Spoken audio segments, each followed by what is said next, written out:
Welcome back to Metals and Miners. I'm your host, Gary Bohm. Today, we're in for a real treat with an exciting discussion ahead.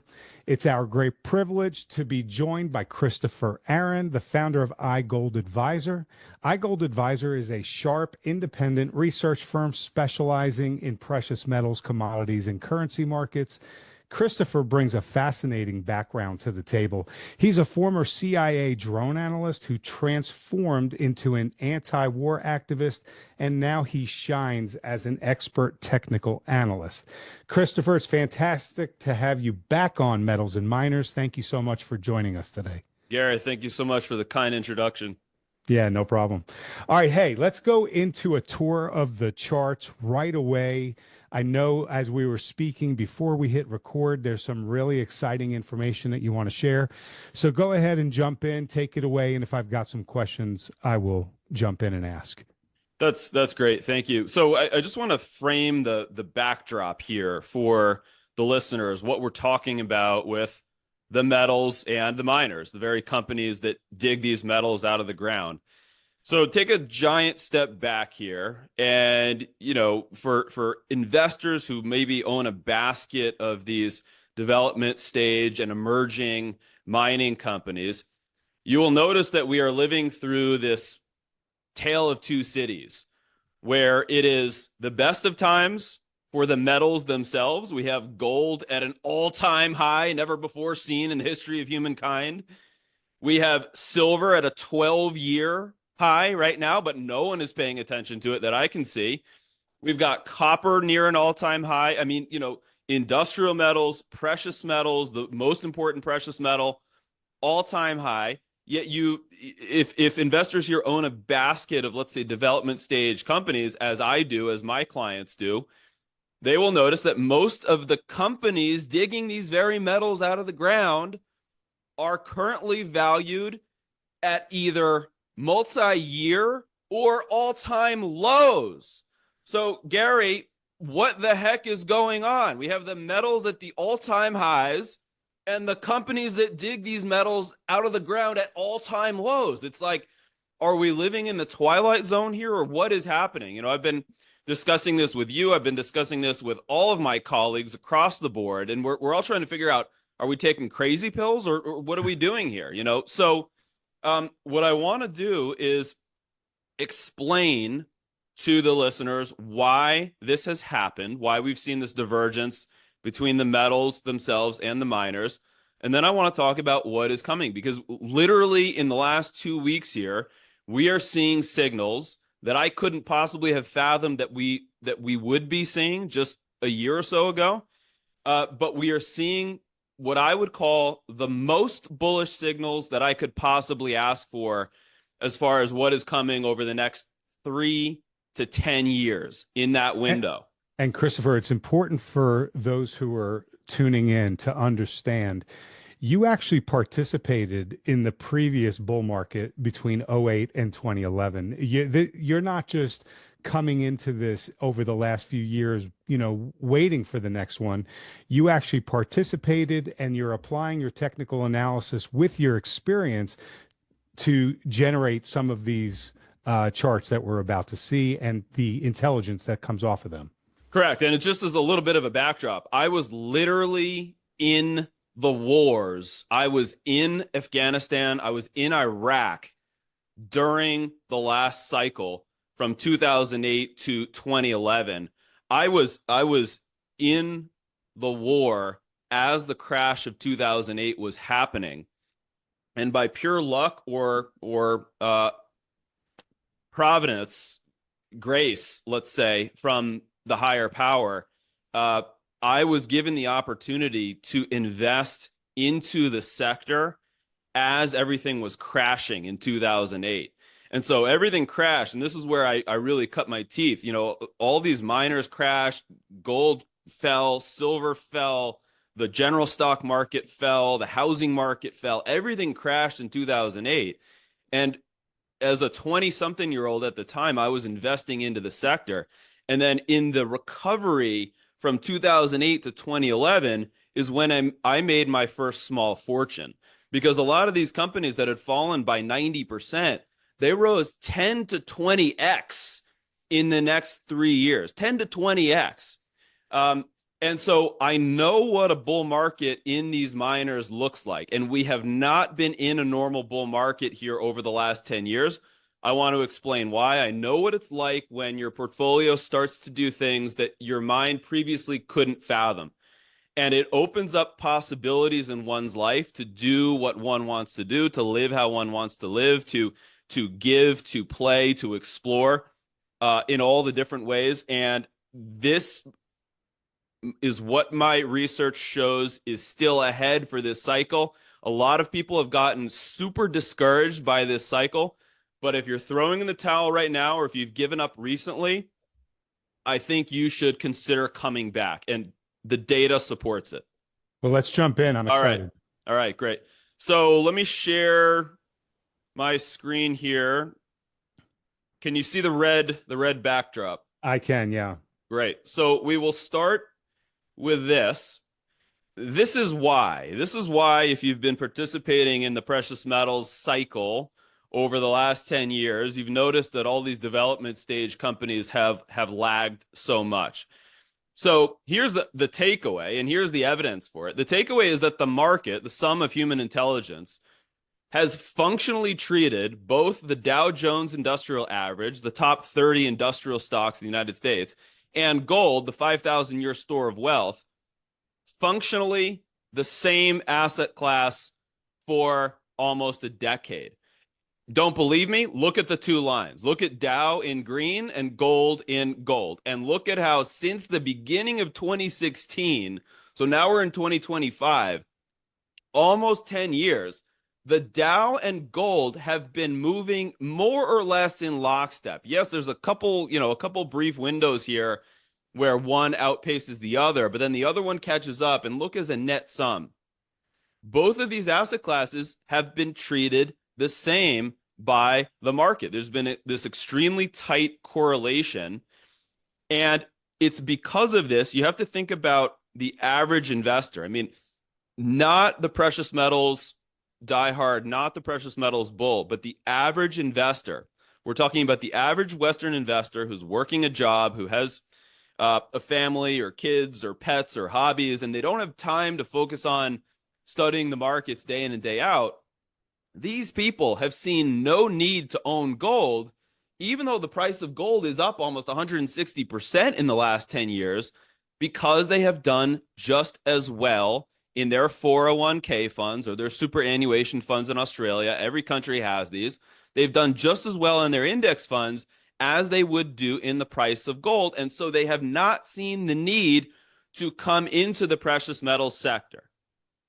This is why there's been an absence of interest in the miners and in silver, even though gold itself has nearly tripled over the last 10 years. The average person has not seen the need to enter this sector.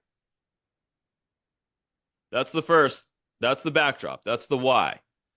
Now we are going to answer the question, well, has that ever happened before? Has there ever been a cycle where as gold rises, I just said gold has nearly tripled. Look at the current cycle here. We're talking about this green one on the bottom. So on the bottom, can you open that up a little bit bigger? Let's see if I can. I've got to show the title here at the top because this is important. So this is the biggest that it goes. Okay. Bottom part of the chart is the price of gold, 1970 through the present. Bottom is the price of gold. Top is the relationship between gold and the Dow Jones. So 1970 to present, Dow to gold on the top, 1970 to present, gold itself on the bottom. So remember, we just talked about, look at the red shading over here on the right. We just talked about how the gold and Dow have been functionally treated as the same by the market for the last 10 years, right? Mm-hmm. We just looked at that a moment ago. Yes. The way we can express that here is as a ratio. So all we're doing is looking at the last chart, Dow and gold, but we're plotting it as a ratio. And so because this is red, because this is flat, the Dow to gold has been flat over the last 10 years, even as what? We said the price of gold itself is up nearly 180%. The Dow versus gold itself is flat. Notice that when we look at the previous cycles, whether we're talking about the 1970s here on the bottom where my mouse is, notice how as the price of gold rose by 2,400% in the 1970s, this Dow to gold ratio fell by 96%. In other words, the Dow lost 96% of its value as priced in gold in just 9 years. So gold itself was rising in the 1970s, and the Dow lost 96% of its value. Fast forward to the 2000 cycle here, year 2000 to 2011. Gold rises by 650%, and the Dow loses 85% of its value in 11 years. What's the difference? Which cycle does not match any of the previous cycles? Right. It's the current one. Exactly right. Exactly right. So I'm asking the question, it's sort of a rhetorical question because I've already answered it here, just to be explicitly clear. Has this ever happened before? In other words, the Dow versus gold moving in lockstep as the price of gold is rising? No, it's never happened before. Not once. Okay. So we are living through an anomaly. We have been living through an anomaly. And it is this anomaly that is the cause of why the mining companies are suffering so much. It's the lack of interest from the average investor around the world. Can the anomaly continue indefinitely? No. No correlation between any two asset classes will continue indefinitely. Let me bring that one up so we remember what we're talking about. This is the correlation, right? Mm-hmm. No correlation between seemingly diverse asset classes will last forever. It's the famous law, Stein's law. That which cannot continue forever Won't. Exactly right. Yeah. And it sounds basic, but it tends to be in life that the most basic principles are the most powerful ones. Mm-hmm. This correlation has been going on for 10 years. We just looked at a moment ago that this is the only time that this has happened throughout history. These last 10 years are the only 10 years in history that the Dow and the gold have been treated as the same by the market on a functional basis, even though we know deep down gold is not the same as industrial stocks. But the market has had this view for the last 10 years. Mm-hmm. Okay, let's bring it now to the present. And this is why I'm so excited. And this is why I think if people have lost interest recently, they need to turn their frowns upside down. And they need to come on back. They need to come on back to this sector now. Here we are looking at the Dow to gold ratio. We were just looking at that on the top, except we're not looking 1970 through the present. We're looking 1900 through the present. So guys, take a step back here. If you need to pause the video, that's totally fine. If you need to literally take a step back from your computer, do that. But try to appreciate what we are looking at here. We are looking at, basically, just after the Industrial Revolution, inclusive of World War I, inclusive of World War II, inclusive of the United States abandoning the gold standard to back the dollar, all these major events, right? Dow versus gold. Which one is winning? The higher that this ratio goes toward the top, the better that the Dow is doing. The lower that this ratio goes, the better that gold is doing. We just talked about how we had been in an anomaly for the last 10 years. This little period, can you see right here, this little sort of rounded situation right in here from 2016 through the present, this sideways period. Aha, look what is happening. Look what is happening right now, Gary. I see it. We have a trend, this magenta, this sort of pink, this deep magenta color here. We have a rising trend in favor of the Dow that goes back to the year 1980. So this is a 45-year trend. You started in the year 1980, this major low when the Dow to gold ratio bottomed at 1. In other words, the Dow was worth 850 points. Gold was worth $850 back in the year 1980. This is what a peak looks like in the gold market. You come in best fit. Now, this is a principle of analysis. These trends don't always have to hit the exact lows of every single data point, but we do a best fit as they do in statistical analysis. We look at the sum of the data points. So the 2011 low right here, but then you notice the subsequent low here in 2012, matching very nicely with the low in the coronavirus panic, once per century panic type event in the markets. Notice that the Dow to gold ratio bottomed just a fraction away from this trend going back to 1980. And then we actually had another data point right in here just in October of last year.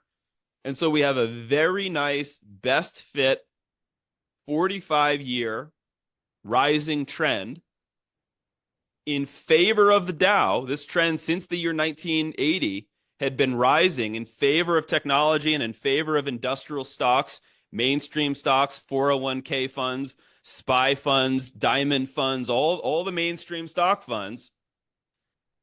Over just the last 2 weeks, we have begun to see this ratio break downward in favor of gold. Over just the last 2 weeks. Now, the ratio is currently at 14.5 to 1. In other words, it takes 14 and a half ounces of gold to buy one share in every company in the Dow right now.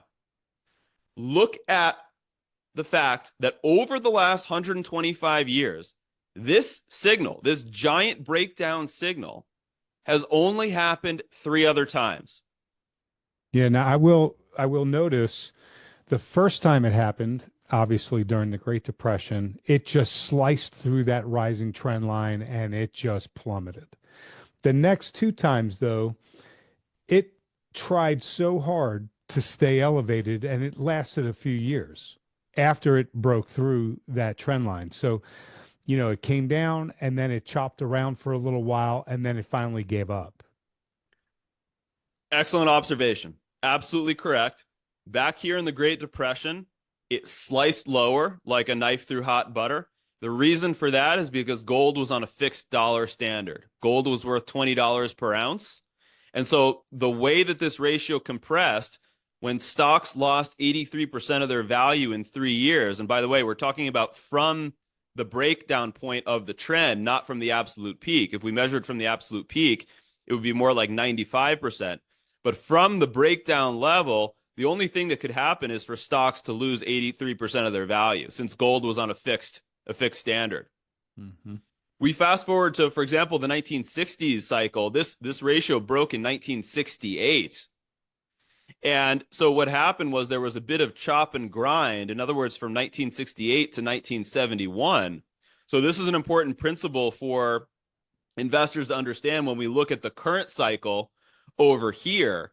We are witnessing the initial break of this 45-year trend right now. Back here in the 1960s, it was a 26-year rising trend, 1942 to 1968. And indeed, after the initial trend break, it can sometimes take a year or 2 for this ratio to begin strongly moving lower in favor of gold.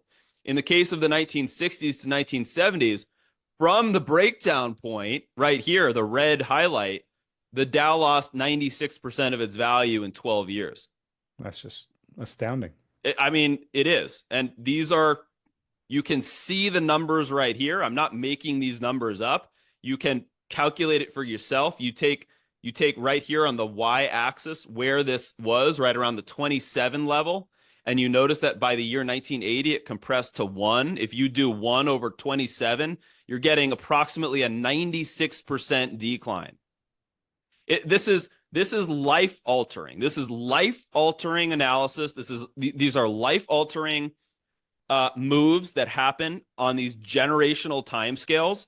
And for some, it's life altering in a very positive way, and for some, it's life altering in a very negative way. Which side do you want to be on? Right. The problem is that in mainstream financial analysis, if I can speak just between you and I for a moment, and the listeners, the mainstream financial analysts do not study multi-century cycles. Mm-hmm. They don't really go back. I mean, you think about the number of people who graduated from college or university, let's call it since the crash of 2008. We're already at 17 years. None of those people. So basically, I mean, if you graduate college at 22, anyone 40 years or younger right now has never witnessed a bear market in stocks. So think about all your mainstream financial advisors who just read their manuals, they read their textbooks, they get their Series 6, Series 7. They talk about investing in index funds, and they've been right for 17 years. Mm-hmm. They have no idea how these cycles can change when every couple decades, they just happen to be on one cycle. They have no idea how these cycles can change in the opposite direction for a completely different asset class, such as gold and precious metals.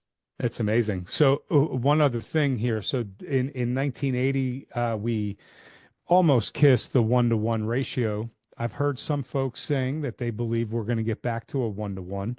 Where do you believe we'll end up? Will it be 1-to-1, 2-to-1, 5-to-1, 20-to-1? If we take the average of the only 3 historical cycles that we have, the average calls for an 86% decline from this point, from where we are right now, in 8 more years. That would be the average. If it's going to be the average, then the Dow to gold ratio would bottom at about 2-to-1. However, just taking a simple average is not enough. There are a lot of other technical levels that I'm going to be looking for. There are going to be Fibonacci retracement levels to monitor the entire time. There are going to be some other support levels back in here around the 2011 low that I'm going to be watching. We'll be watching the 1933 low. We'll be watching the 1980 low. My best estimate at this point in time is anywhere between 2 and 1-to-1 is where this ratio is going to bottom, plus or minus 5 to 10 years from now. So just to put that into number terms, I mean, the Dow is currently trading at 43,000, and gold is at 3,000 per ounce. If it were to bottom at, let's say, 2-to-1, we might be talking about, I mean, there are various ways that the ratio can compress, but if it was to bottom at 2-to-1, let's say my more reasonable level, we would be talking about the Dow coming down roughly to 20,000 and gold being worth 10,000 per ounce. Or it could just stagnate, stay at around 40 grand, and gold just, continue to march higher to 20 grand. Exactly right. Exactly right. And people right now will talk about those numbers, and they will look at me like I'm some sort of creature from outer space with 3 heads, and they'll say, are you out of your mind? Like the Dow losing half of its value and gold rising from 3,000 to 10,000 or 20,000? They'll say you've got to be crazy. You've got to be insane. And I'm saying, look at the data. Look at how in all of the previous cycles, when this ratio breaks these multi-decade rising trends in favor of the Dow, this thing doesn't just, it doesn't just move lower by 1 or 2 points. This thing loses on average 86%. You calculate that out to where we are today. You think about fundamentally, I mean, I don't like to spend too much of my time talking about the fundamentals because I think it's more clear to look at the what. This is the what rather than the why. Mm-hmm. But for a moment, if we talk about the why, I mean the levels of debt around the world, the fact that debt to GDP in the United States is more analogous to where it was after World War II Mm-hmm. presently, yet we haven't just fought a world war for the last 8 years. I mean, where has all this debt come from? You look at the fact that you've got this war raging in Europe. The United States has just pulled out. I mean, the greatest contributor of the campaign against Russia, Trump has just said that's it. There was this meeting just a week ago, Gary, and I mean, it blew up in Zelensky's face, and Trump says that's it. We're not helping you anymore. And now the rest of Europe is stepping up and saying, "Hey, so we're going to help." Look at what's happening to the bond market in Europe. I mean, 10-year yields are skyrocketing Right. across the European continent. Gold in we haven't touched on this, but gold in foreign currencies is at all-time highs in every European country. Everywhere. Euros, Swiss francs, British pounds, Norwegian kroners, Swedish kroners, everything. So the gold market is saying it's either the debt levels or it's the war or it's everything combined, but that something is seriously shifting. The important Mm-hmm. point to note about this chart here is that, as you talked about a few moments ago, as we saw in the previous cycle or the 1960s cycle, this shift from industrial to safety is a process. It can be a process. You're talking about tens of trillions of dollars around the world that are slowly and surely, you think about each of the central banks acting, each of the sovereign wealth funds acting. We know it's not mainstream investors. We talked about that. The mainstream Western investor is nowhere near this market. It's the high-powered money that is slowly but surely. You have fund managers, you have central bankers that are saying, "Hey, okay, today it's first quarter of 2025.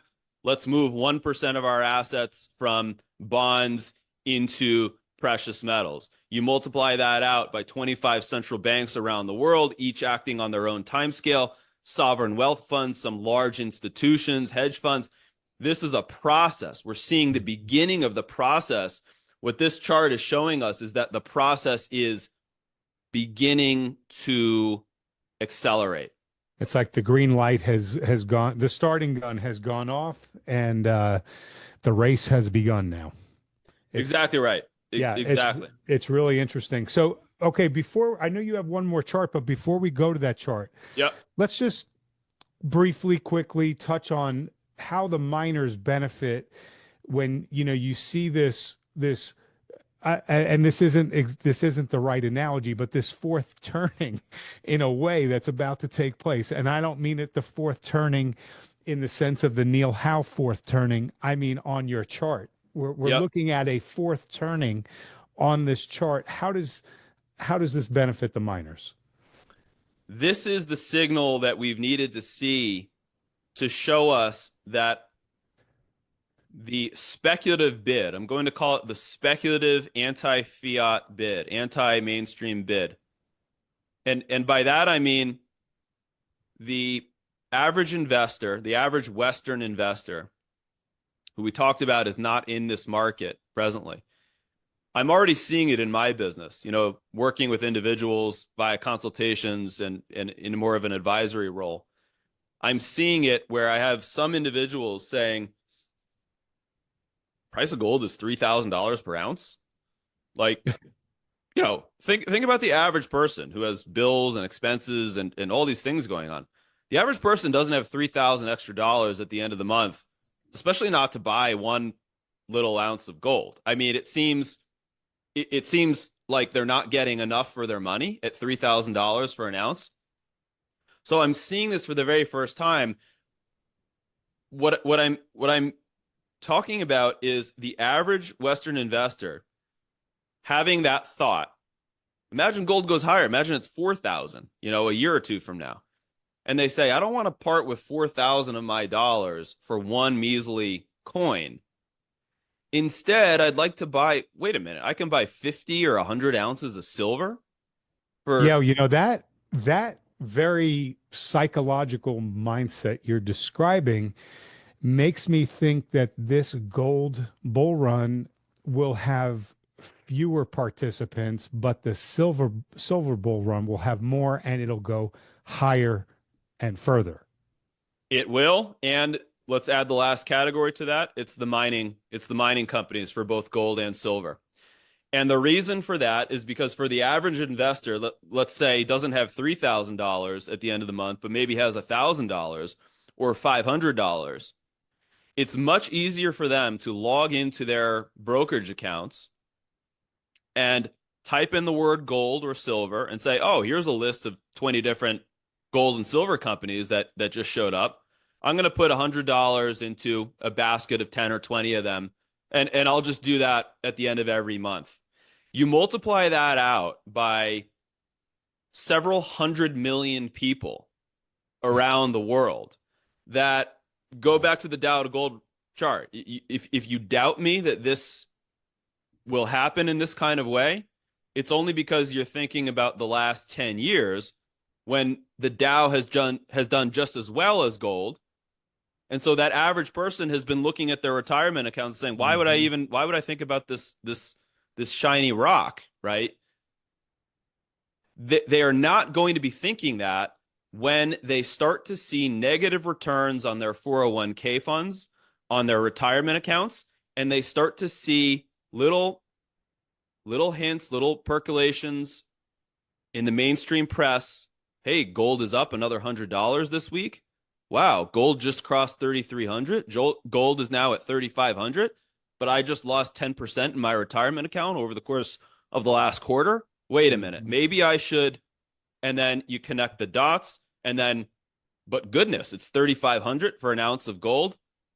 This is why eventually, and it's not going to happen in a straight line, and it's not going to happen today and tomorrow, but eventually silver and the gold and silver mining companies are going to move in a parabolic fashion in percentage terms, much greater than the move that will be significant in physical gold in and of itself. That's amazing. Eventually. All right, well, so let's see that last chart that you have for us. Yep. So we want to talk about you want to talk about where the average person is right now in this sector. We just talked about how the average person is probably not going to be parting with too many $3,000 increments for physical gold. Right. But what are they going to be doing? It's looking at silver and the mining companies. So let's take the next logical step, physical gold to physical silver.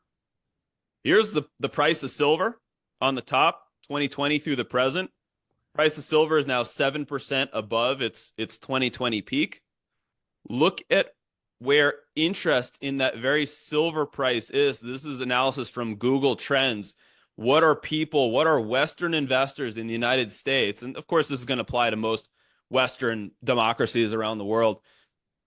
The interest in this very thing that is higher, the thing is higher by 7%, but the interest in the average person is down by 75% from where it was just 5 years ago. And that corresponds to the previous peaks here in silver from 2020 and early 21. Yeah, it's astounding. But I'll tell you, it looks like in the last maybe 12 months or so, there's a slight elevation to the interest. So it looks like maybe we're at the beginning stages of, a move higher in interest. Yes, just the very beginning here for this cycle.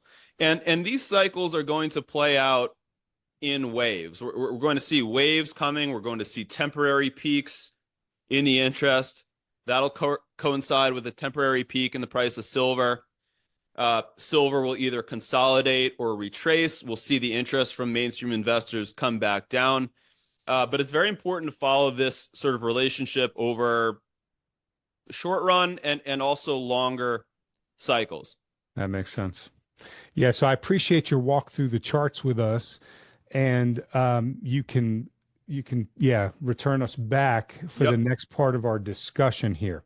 So I want to first say, hey everyone, welcome to the fantastic interview that we're having with Christopher Aaron, founder of iGold Advisor. This has been an amazing discussion so far. We really appreciate the intel that Chris is giving us, Christopher. And before we wrap up with our final set of questions, I want to direct everyone interested in this sector and investments to dive into our Substack at metalsandminers.substack.com. Join the community, receive a free report titled If You Don't Own Gold, You Know Neither History Nor Economics. That's a famous quote by investing legend Ray Dalio. Consider upgrading for access to premium content. All premium content provides a comprehensive analysis of global trends, asset sentiment, and deep dives into individual miners for more informed decision making. But even without premium, there's plenty of free content daily. So visit metalsandminers.substack.com to join us and explore. And thanks again for watching this interview. Now, I'm positive that you've enjoyed this conversation with Christopher as much as I have. Please let him know. Hit the like and subscribe button and leave a comment below the video. All right, so Christopher, before we finish out here, I want to go to what I call our lightning round. And at the end, we'll reserve that spot for a question about a couple of specific miners that you like right now. So I'm going to ask you to rank a few assets as a buy or a sell. Give it a score of 1 to 100. 100 is an extreme buy. A 1 is an extreme sell. Okay, then just give 1 or 2 sentences as to why you take that position. And if it's an asset that you're not following, that's okay. All right, you ready? Yes. All right, on a scale of 1 to 100, is gold a buy or a sell, and why? Let's put physical gold at a 70. So it is a buy. However, it is no longer a bargain. It is no longer at a major bottom. It appears that it's had a significant move. It appears that it will have a more significant move over the next several years. However, it is not the bargain presently that some other of the aspects of the sector are in. Okay. Gold miners, 1 to 100. 90. And why is that? 90 as a buy. Because we are seeing the macro signal already in gold. I said gold is at a 70. The miners are even stronger buy than gold because their valuations, as we talked about, the valuations of the miners, even though gold is at an all-time high, the valuations of many of these development stage gold miners are at multi-year or even all-time lows concurrently. And you don't get this kind of divergence very often in one's career. I'm looking at this as being basically a rubber band effect. You have the physical gold stretched with the gold miners, and I'm looking at when this thing releases the gold miners to snap back up. The only reason that I don't have that listed as a 100 is because the sector is extremely volatile, and it's possible that over the short run, I mean, these miners are so volatile, they can move higher 10 or 20% in any day, any week. So the only reason I don't give it a 100, but I give it a 90 as a buy is because of that extreme volatility. All right, let's move to silver, 1 to 100. Buy or sell, and why? I'm going to give it a 90 again. There's a very similar correlation between silver and the mining sector. The gold to silver ratio is extremely stretched in favor of gold. I do believe that silver has tremendously higher upside than physical gold over the course of the next 10 years. However, silver also suffers from that volatility sort of situation similar to the mining equities. All right. Silver miners. I would give the silver miners, let's call it an 85. An 85. The upside in the silver miners are even greater than the upside in either physical silver or the gold miners. So you have the greatest amount of upside in the precious metals sector in the silver miners. However, the volatility in the silver miners is the most extreme in the entire sector. Copper, 1 to 100. I'd have to give copper a a 65. I think copper is a buy here. I think all real assets are going to come into favor over the course of this cycle. However, there could be periods in the extreme downturn in the Dow to gold ratio. We have to remember the Dow, the full name for the Dow is the Dow Jones Industrial Average. Copper is an industrial metal. At certain points in this cycle, if we're in an extreme fear reaction, copper would be expected to suffer more than gold in that period. Uranium, 1 to 100. 50. You have the real asset side of things. I think there's going to be a rotation from stocks and mainstream equities into harder assets in general, real assets, resource markets. However, I do anticipate that the energy sector will be the worst performing of the commodity space in the compression in the Dow to gold ratio. And that's because, as we saw during the coronavirus, oil and the energy space tends to be very sensitive to compression in demand due to fall in industry. Okay, I am going to ask you about oil, but let's stay with uranium and stay on the uranium miners first. I'd put the uranium miners at about a 40, less than the physical mineral itself. Those miners are going to be extremely volatile, and if the energy sector compresses, investors are going to want to wait until the end of the worst part of the sell-off in the Dow to be more aggressive on energy miners. Okay, oil. 30. It's more of a sell. There is a big bearish pattern setting up in the West Texas crude market itself. There is extremely important support going back for the last 3 years at $62 per barrel. If 62 breaks on weekly closes, it has not yet. I always take the market in chunks. I give my best analysis at the present moment in time, and I fully admit when I do not have a crystal ball, which I do not right now.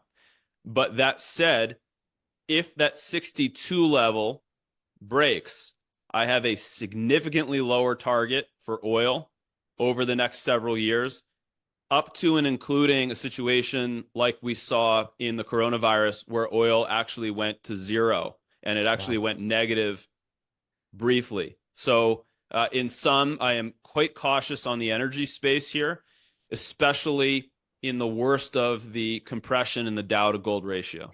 And that could be very problematic for the producers of shale, who I think need somewhere in the $50 to $60 range to survive.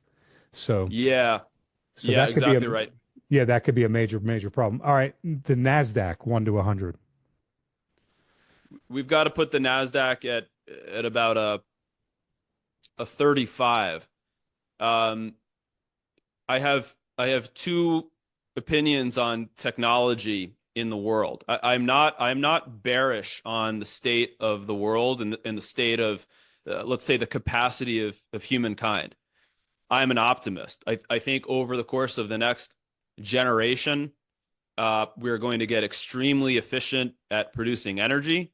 We're going to get extremely efficient at bringing together the sum of the world's knowledge through artificial intelligence and other means in ways that can increase human lifespan, increase health, allow us to access parts of our capabilities that we have not had the ability to access as human beings. I think we're going to be exploring asteroids, exploring Mars, exploring underneath the sea. Who knows what we will find there? I think this is analogous to sort of before the Mayflower ship sailed from England to what is now the United States. So big picture, but getting there is going to be volatile and tough. Exactly right. And those big picture themes. So we were talking about technology stocks. I think certain specific technology stocks can do very well over the course of the next 10 years. I think, though, the entire sector is overvalued presently. So it's really going to be a picking and choosing kind of market. But I just wanted to be clear. Yeah. I'm an optimist on human beings. I'm bullish on human beings. It's just that we have way too much debt, and there's way too much potential for more debt due to the wars and the inflation around the world. And it appears to me that that needs to be resolved first before we take these major new leaps. Okay, I appreciate that, and I hear your heart coming through there. All right, S&P 500. Uh, 20. It's a fairly strong sell. Fairly strong sell. Again, there are going to be a few specific technology companies in that S&P 500 index that perform well. But the overall index itself is a sell. Okay. Short-term treasuries. We'll say like a year and less. I'm okay with short-term treasuries. I'd put them at a 50. I have some cash parked in short-term treasuries as well. I actually think that the Federal Reserve is going to be forced to hike interest rates over the course of the next several meetings, in contrast to what the market has been anticipating. So I think you could see rates on the short end moving higher. It's okay to park some cash there for the short run.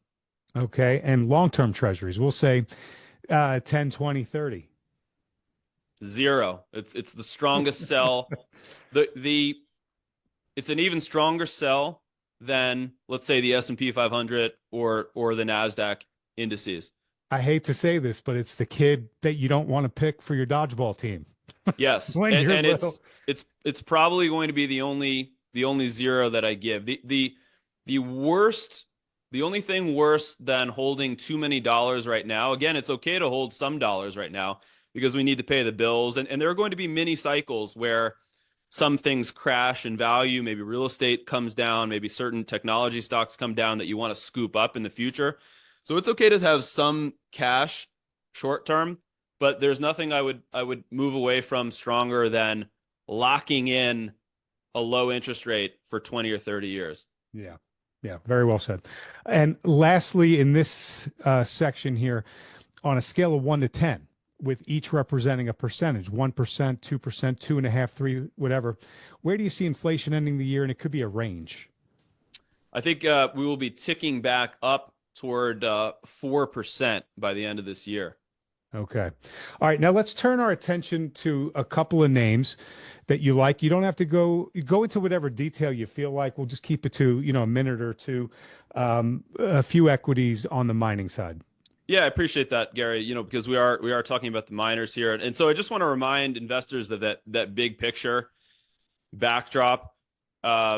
We have this unique rubber band situation right now where the price of gold is bumping up against $3,000, but you have the entirety of the development stage companies that are trading as if gold was like 1,500, because we've yet to see that mainstream Western investor start to move back into the sector.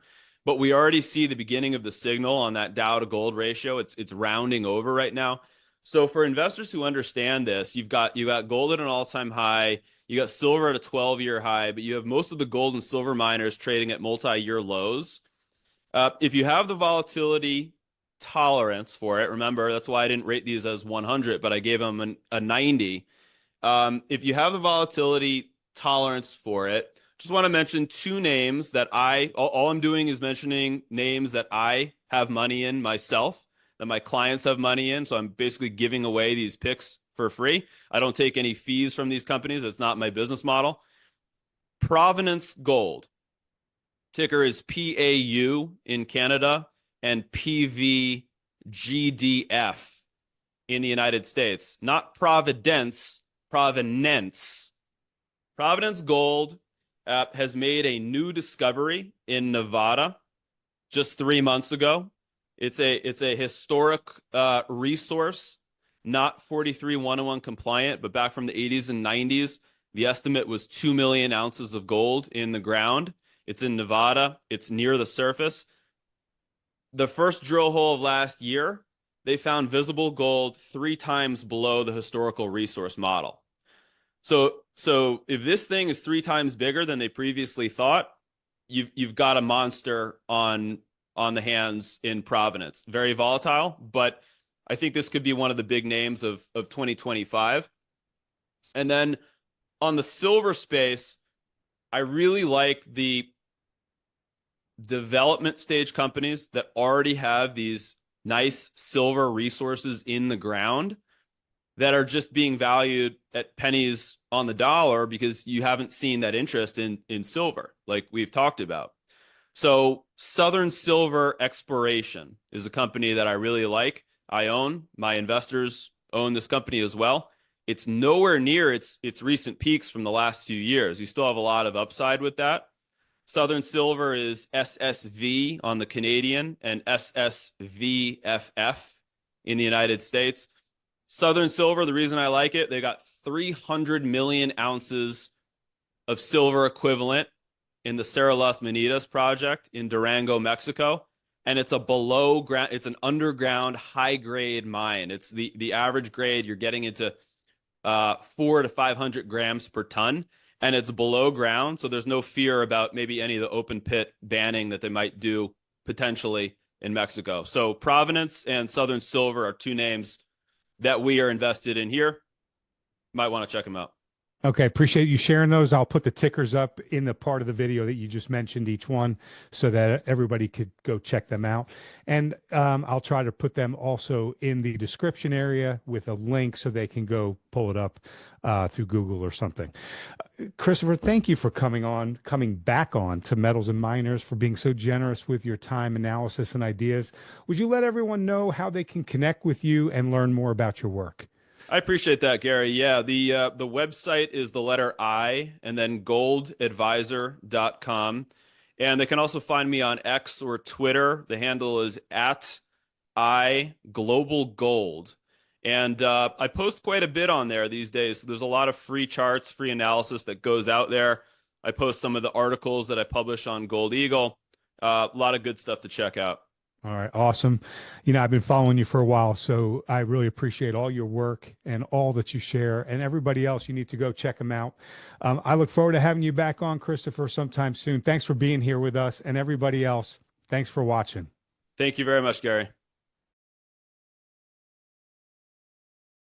Hey everyone, welcome to the fantastic interview that we're having with Christopher Aaron, founder of iGold Advisor. This has been an amazing discussion so far. We really appreciate the intel that Chris is giving us, Christopher. And before we wrap up with our final set of questions, I want to direct everyone interested in this sector and investments to dive into our Substack at metalsandminers.substack.com.